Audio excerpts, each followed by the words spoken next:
Good morning दोस्तों, कैसे हो आप सब। आप सबका एक बार फिर से स्वागत है आप सबका अपना चैनल कंसेप्ट वाला पे।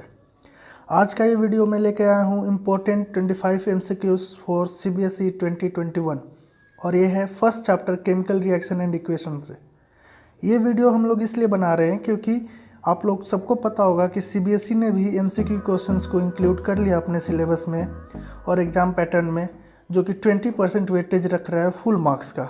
तो इसलिए इसको पढ़ना हमारे लिए और भी ज़्यादा इम्पोर्टेंट हो गया है। अगर जो लोग 100 मार्क्स स्कोर करना चाहते हैं उनके लिए तो बहुत ज़्यादा इम्पोर्टेंट है कि वो MCQs क्वेश्चन पे ज़रूर फोकस करें, क्योंकि गलत होने के चांसेस MCQs से ही होते हैं। आइए स्टार्ट करते हैं।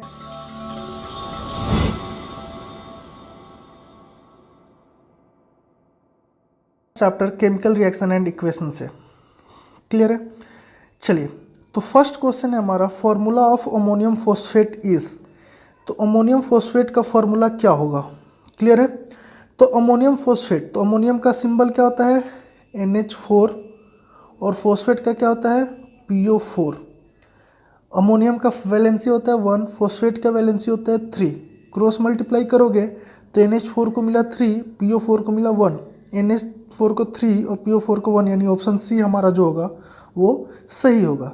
क्लियर है, कोई दिक्कत। नेक्स्ट क्वेश्चन हम लोग चलते हैं। Magnesium ribbon is rubbed before burning because it has a coating of. Magnesium ribbon जो होता है उसको हम लोग रब करते हैं बर्न करने से पहले, और ऑलरेडी हम लोग पढ़ चुके हैं इस चीज़ को कि magnesium ribbon is cleaned before burning, क्योंकि उसके ऊपर एक कोटिंग होती है। किसकी कोटिंग होती है? बेसिक मैग्नीशियम कार्बोनेट की। जी हाँ, हम लोग याद रखेंगे मैग्नीशियम रिबन को रब इसलिए किया जाता है क्योंकि उसके ऊपर एक बेसिक मैग्नीशियम कार्बोनेट की क्या होती है, कोटिंग होती है। तो हमारा ऑप्शन हो जाएगा ए। क्लियर है, कोई दिक्कत। चलिए next question, which of the following is thermal decomposition reaction. Thermal हम लोग ऑलरेडी पढ़ चुके हैं कि थर्मल क्या होता है। थर्मल यानी होता है हीट। थर्मल यानी क्या होता है, हीट। तो हीट के प्रेजेंस में डिकम्पोजिशन जो होता है उसको बोलते हैं हम लोग थर्मल डिकम्पोजिशन। तो H2O जो होता है वो किसके प्रेजेंस में होता है, इलेक्ट्रिसिटी के प्रेजेंस में होता है। AgCl किसके प्रेजेंस में होता है, सनलाइट के प्रेजेंस में होता है। ZnCO3, जी हाँ, ZnCO3 जो है वो हीट के प्रेजेंस में डिकम्पोजिशन होता है और वो टूटता है ZnO प्लस CO2 में। तो हमारा आंसर क्या हो जाएगा, ऑप्शन सी। और लास्ट वाला जो रिएक्शन है यहाँ पे दो चीज़ें क्या हो रही है, कंबाइन करके एक बना रही है, तो ये कॉम्बिनेशन रिएक्शन है, ये डिकम्पोजिशन तो है ही नहीं। ठीक है, कॉम्बिनेशन रिएक्शन है। क्लियर है।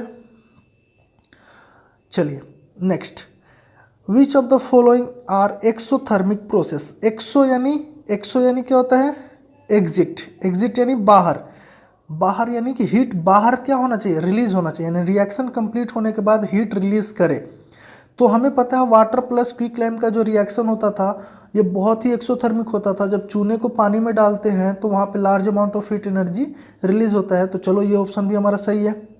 डाइल्यूशन ऑफ एसिड, हम लोग अच्छे से पता है कि एसिड का जब डाइल्यूशन करते हैं तो वहाँ भी हीट एनर्जी रिलीज होता है। बीकर जो होता है वो गर्म हो जाता है जिस बीकर में वो रखा होता है।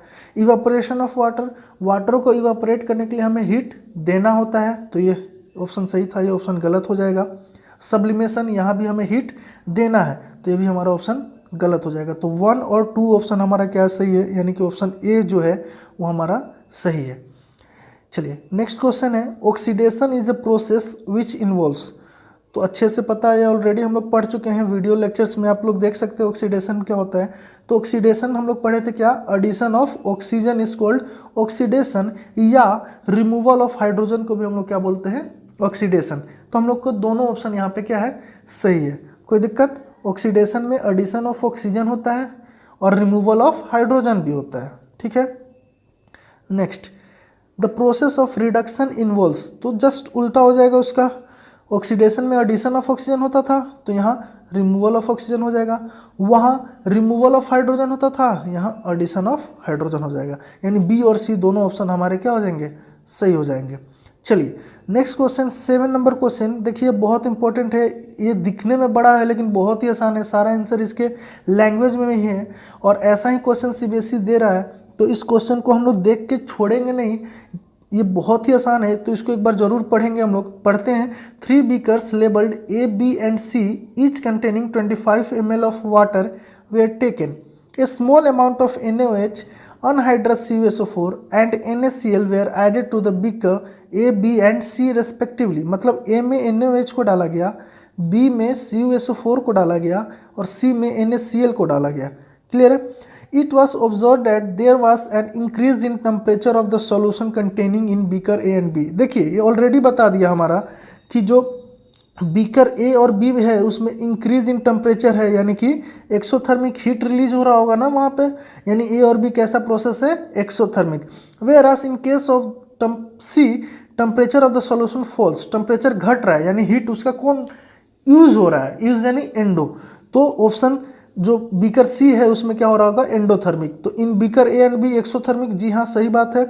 और बीकर सी में एंडोथर्मिक, ये भी सही है, यानी 1 और 4, और 1 और 4 हमारा ऑप्शन क्या है, सी। क्लियर है। Next question, question number 8, give the ratio in which hydrogen and oxygen are present in water by volume. तो सबको पता है वाटर का, तो वाटर क्या होता था, वाटर होता था H2O, तो हाइड्रोजन ट्वाइस होता है और ऑक्सीजन 1 होता है, यानी 2:1 हो जाएगा। ये क्वेश्चन और भी अलग तरीके से पूछा जा सकता है, जो कि इस बार पूछा गया था CBSE में, कि वाटर का जब इलेक्ट्रोलाइसिस करते हैं तो कहाँ पे किस गैस का वॉल्यूम ट्वाइस फॉर्म होता है दूसरे गैस से। तो देखिए ट्वाइस किसका फॉर्म होगा, हाइड्रोजन का, और हाइड्रोजन कैसा चार्ज होता है, पॉजिटिव।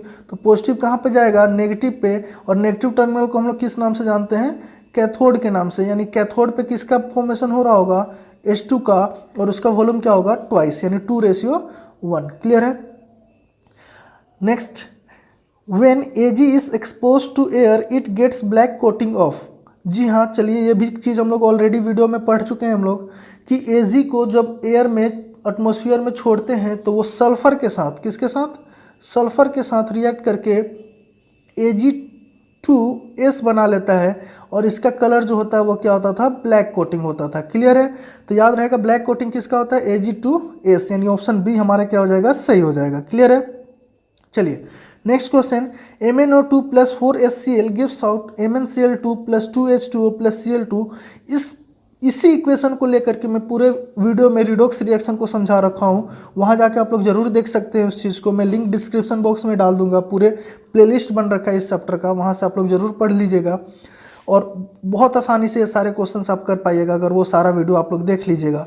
तो आइए हम लोग देखते हैं, यहाँ पे पूछा जा रहा है substance oxidised, substance oxidised. Clear है।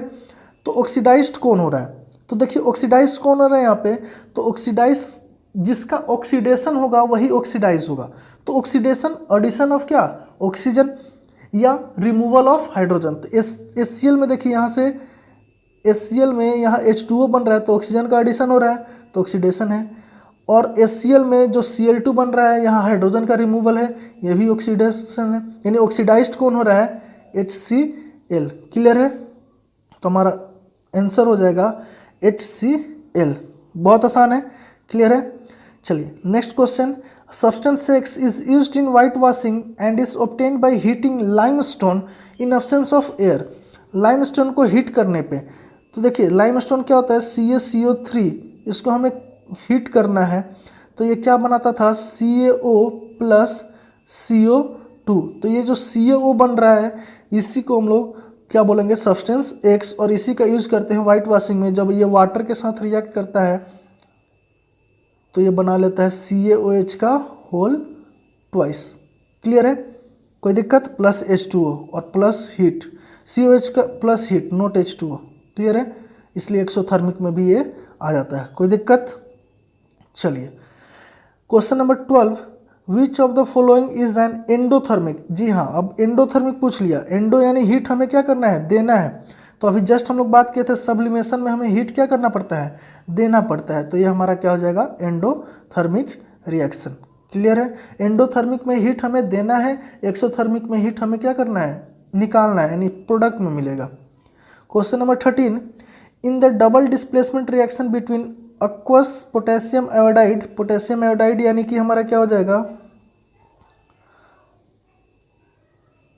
Ki, और लेड नाइट्रेट क्या हो जाएगा, PbNO3 का होल ट्वाइस। अगर yellow precipitate of lead iodide, lead iodide का येलो प्रिसिपिटेट फॉर्म्ड हो रहा है while performing the activity if lead nitrate is not available, lead nitrate नहीं है और लेड आयोडाइड का प्रिसिपिटेट बनाना है यानी लेड ही लेके चलना पड़ेगा। तो लेड सल्फेट लेके चल सकते हैं क्या? नहीं। क्यों नहीं लेके चल सकते हैं? क्योंकि ऑलरेडी दे रखा है क्या है, यही इनसॉल्युबल है, तो ये एक्वस सॉल्यूशन तो होगा ही नहीं। तो क्या लेके चल सकते हैं हम लोग? Lead acetate. क्लियर है? अमोनियम और पोटेशियम तो नहीं लेके चलेंगे क्योंकि अमोनियम और पोटेशियम से हमें लेड नहीं मिलेगा। क्लियर है? हमें लेड चाहिए तो लेड ही लेके चलना है, तो लेड एसीटेट जो होगा हमारा सही ऑप्शन हो जाएगा। क्लियर है? चलिए next question, what type of chemical reaction takes place when electricity is passed. तो अभी हम लोग पढ़े डिकम्पोजिशन रिएक्शन 3 तरीके से होता है, एक इलेक्ट्रिसिटी को पास करके, एक हीट को पास करके और एक सनलाइट को पास करके या लाइट को पास करके। इलेक्ट्रिसिटी पास करते हैं उसको इलेक्ट्रिक डिकम्पोजिशन बोलते हैं, हीट पास करते हैं उसको थर्मल, ऑलरेडी उसका क्वेश्चन आ गया है, और सनलाइट पास करते हैं तो उसको फोटो बोलते हैं। तो यहाँ इलेक्ट्रिसिटी का बात किया है, तो इलेक्ट्रिसिटी से कौन सा रिएक्शन होता है? डिकम्पोजिशन रिएक्शन होता है। क्लियर है? Question 15, oxidising agent. तो जी हाँ, ऑक्सीडाइजिंग एजेंट उल्टा होता है ऑक्सीडेशन का। इसके लिए मैं जरूर रिकमेंड करूंगा कि मेरा रिडॉक्स रिएक्शन वाला वीडियो आप लोग जरूर देखिए, सारा कंसेप्ट आप लोग का क्लियर हो जाएगा। और यही क्वेश्चन बार बार पूछा जा रहा है। ऑक्सीडाइजिंग एजेंट की बात कर रहा है, तो ऑक्सीडाइजिंग एजेंट, क्लियर है? तो ऑक्सीडाइजिंग एजेंट जिनका रिडक्शन होगा, और रिडक्शन के लिए क्या होना है? Addition of hydrogen. हाइड्रोजन का अगर एडिशन होगा तो वो क्या होगा? रिडक्शन। तो देखिए यहाँ पे एडिशन ऑफ हाइड्रोजन हो रहा है, तो इनका क्या हो रहा है? रिडक्शन। तो ये क्या कहलाएगा? ऑक्सीडाइजिंग एजेंट कहलाएगा। क्लियर है? कोई दिक्कत?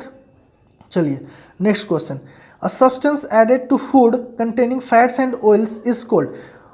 फैट और ऑयल कंटेनिंग फूड में जो सब्सटेंस ऐड करते हैं उसको बचाने के लिए उसको हम लोग क्या बोलते हैं? तो उसको हम लोग बोलते हैं एंटीऑक्सीडेंट्स। क्या बोलते हैं? एंटीऑक्सीडेंट। क्लियर है? Next question, condition produced by aerial oxidation of fats and oils in foods marked by unpleasant smell and taste is called.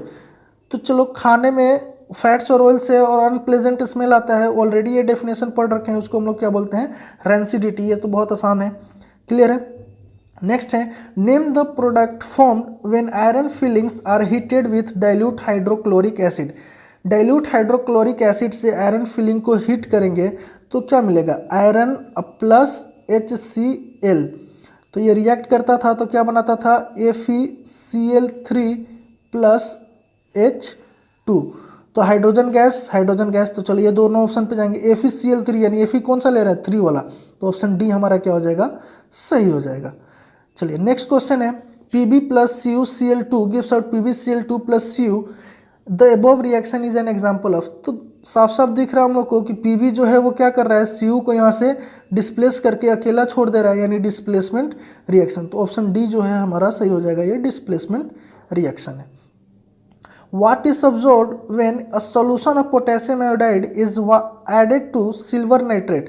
Potassium iodide को सिल्वर नाइट्रेट में हम लोग ऐड करेंगे तो पोटेशियम आयोडाइड और सिल्वर नाइट्रेट, तो silver iodide का एक क्या बनेगा? प्रिसिपिटेट बनेगा, और उसका कलर क्या होता है? येलो। याद रखेंगे कि PbNO3 का whole twice plus silver potassium iodide Ki। Clear है? Potassium iodide is added to silver nitrate. P B nitrate नहीं है, ये क्या है? सिल्वर नाइट्रेट है। ठीक है, तो सिल्वर नाइट्रेट है, तो ठीक है, फिर से इसको करते हैं रिएक्शन को। सिल्वर नाइट्रेट यानी AgNO3 प्लस Ki, तो ये क्या बना लेगा? Agi plus KNO3। तो यहाँ पे Agi का क्या बनता है? प्रिसिपिटेट बनता है, और इसका कलर क्या होता है? येलो। हम लोग याद रखेंगे क्या होता है? येलो। तो ऑप्शन सी हमारा क्या हो जाएगा? सही हो जाएगा। क्लियर है? नेक्स्ट क्वेश्चन है, which of the following reactions will not take place. कौन सा रिएक्शन नहीं होगा? तो देखो बहुत ही आसान चीज़ है ये। कौन सा रिएक्शन नहीं होगा? जब हायर रिएक्टिव मेटल या lower reactive metal higher reactive metal को क्या करना चाह रहा होगा? डिस्प्लेस करना चाह रहा होगा। ऐसा तो हो नहीं सकता है, हायर लोअर को डिस्प्लेस करेगा, लोअर हायर को डिस्प्लेस नहीं कर सकता है। तो इसके लिए रिएक्टिविटी सीरीज ध्यान में होना चाहिए, उसका भी मैं वीडियो बना रखा हूँ, वो भी देख सकते हैं आप लोग जाके। तो रिएक्टिविटी सीरीज का क्या था trick? Please stop calling me acute zebra. Me acute zebra यानी मैग्नीशियम ऊपर आ रहा है और जेब्रा नीचे यानी जिंक नीचे आ रहा है। तो मैग्नीशियम जिंक मैग्नीशियम को डिस्प्लेस नहीं कर सकता, क्योंकि जिंक क्या हो रहा है, रिएक्टिविटी सीरीज में नीचे आ रहा है, तो वो डिस्प्लेस नहीं करेगा। तो वो डिस्प्लेस नहीं करेगा तो हमारा आंसर क्या हो जाएगा, यहाँ पे हो जाएगा Zn प्लस MgSO4 वाला रिएक्शन यहाँ पे नहीं होगा, क्योंकि Zn जो है वो क्या है, लेस रिएक्टिव है। क्या है, लेस रिएक्टिव। कोई दिक्कत? चलो next, which of the following involves combination of two elements. बहुत इंपॉर्टेंट से देखो, सारा कॉम्बिनेशन रिएक्शन है, तो लोग कंफ्यूज हो जाएंगे, देखते हैं कुछ भी कर सकते हैं। तो यहाँ पे किसकी बात कर रहा है, एलिमेंट्स का। ये भी देखो कंपाउंड है, ये भी कंपाउंड है, ये भी क्या है, कंपाउंड है। कंपाउंड और एलिमेंट में अंतर क्या है, एलिमेंट प्योरेस्ट फॉर्म होता है, वो अकेला एलिमेंट होता है। कंपाउंड ये क्या, एक से दो या दो से अधिक एलिमेंट जब जुड़ जाते हैं, देखिए यहाँ पे Ca और O दो जुड़ गया है, तो ये एलिमेंट नहीं, अब ये क्या बन चुका है, कंपाउंड बन चुका है। तो यहाँ एलिमेंट क्या है, N2 और H2 गिव्स आउट NH3, तो हमारे ऑप्शन ए जो होगा वो क्या हो जाएगा, सही हो जाएगा। क्लियर है, कोई दिक्कत? चलिए नेक्स्ट है, dissolving sugar is an example of. Sugar को जो डिजोल्व करते हैं पानी में, तो वो कैसा एग्जाम्पल है, तो वो एग्जाम्पल किसका है, तो वो एक फिजिकल चेंज का एग्जाम्पल है। क्लियर है, कोई दिक्कत नहीं? तो इसका आंसर क्या हो जाएगा हम लोग के लिए, आंसर हो जाएगा हम लोग का फिजिकल चेंज। कोई दिक्कत? चलिए next, which of the following is note a balanced equation. Balanced equation कौन नहीं है, तो बैलेंस्ड इक्वेशन क्या होता था, जब number of each elements of the reactant is equal to the number of elements in the product, same elements in the product. Elements जो reactants में हैं उनका नंबर प्रोडक्ट्स में उसी एलिमेंट के नंबर के बराबर है, तो वो बैलेंस्ड है। यहाँ पे देखिए Fe1, ठीक है, Fe1 है, यहाँ पे भी Fe1 है, Cl2 है, यहाँ Cl3 है, तो ये तो हमारा गलत हो गया। और हमसे पूछा भी जा रहा है कि कौन बैलेंस नहीं है, तो हमारा आंसर क्या हो जाएगा, ऑप्शन ए। क्लियर है, चलिए नेक्स्ट और आखिरी क्वेश्चन है, the reaction between lead nitrate and potassium iodide present in aqueous solution is an example of. तो lead nitrate potassium iodide, already ये रिएक्शन हम लोग बहुत बार कर लिए हैं। क्लियर है, लेड नाइट्रेट यानी PbNO3 का होल ट्वाइस प्लस Ki, तो ये डबल डिकम्पोजिशन हो जाएगा PbI2 प्लस KNO3, यानी कि ये डबल डिकम्पोजिशन रिएक्शन है या डबल डिस्प्लेसमेंट रिएक्शन, यानी ऑप्शन सी हमारा जो होगा वो सही हो जाएगा। तो चलो, ये था हमारा top 25 very important questions from the first chapter chemical reaction and equation. ऐसे ही हम लोग हर चैप्टर से क्वेश्चन बनाएंगे और आप लोग के समक्ष प्रस्तुत किया जाएगा। और आप लोग को अगर वीडियो पसंद आई होगी तो वीडियो को ज़रूर लाइक कीजिएगा, चैनल को सब्सक्राइब कीजिएगा, क्योंकि आपको हर चैप्टर से important objective MCQ questions provide किया जाएगा, जो आपके लिए बहुत ही ज़्यादा हेल्पफुल होगा। और बेल आइकन को भी ज़रूर प्रेस कीजिएगा ताकि मेरा हर वीडियो का नोटिफिकेशन आप तक सबसे पहले पहुंचे, आप लोग पढ़ के सबसे आगे निकल सके। Thank you.